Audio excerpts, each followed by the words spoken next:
Sweets and Sour Marge is a really enjoyable episode of The Simpsons. This is the 8th episode of the 13th season. It's directed by Jim Reardon and Mark Kirkland. This has 6.9 out of 10 on IMDb, which for an episode of The Simpsons isn't great, so it doesn't seem to be one that everybody loves. But personally, I really enjoyed it. It starts off with a really great scene in the library with a lot of literary references. Absolutely love it. And Homer comes across this Duff book of world records.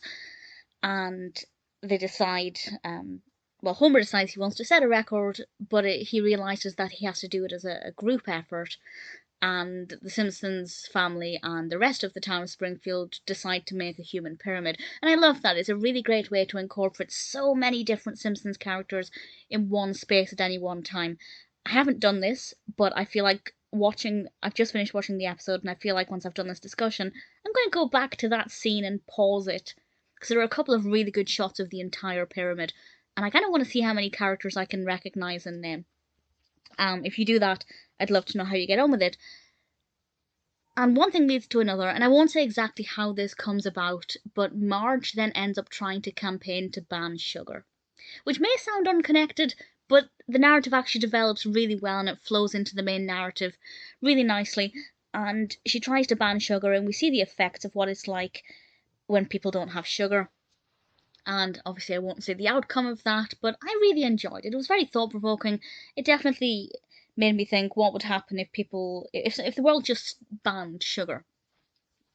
And it would be horrible. I would hate it. But I often have a similar thought of they should just ban tobacco. Just ban cigarettes overnight. There'd be much fewer cases of lung cancer and passive lung cancer, and I would be happier. But I feel like the psychological effects of that and the withdrawal would be so severe. And we see this with the sugar, that, if you have a sugar addiction and you stop eating sugar, it can be dangerous. Maybe not as dangerous as constantly consuming sugar, but there are healthier ways of doing things. But I enjoyed it. I thought it was very good. And the whole Oompa Loompa thing I thought was brilliant. This also has a fantastic soundtrack. There are so many great songs in this, and I really thoroughly enjoyed it. So for me, it's definitely a highlight from maybe the last few seasons. It's one that I enjoyed. I really liked it. It doesn't seem to be the most well received, but personally, Sweet and Sour Marge is one that I liked.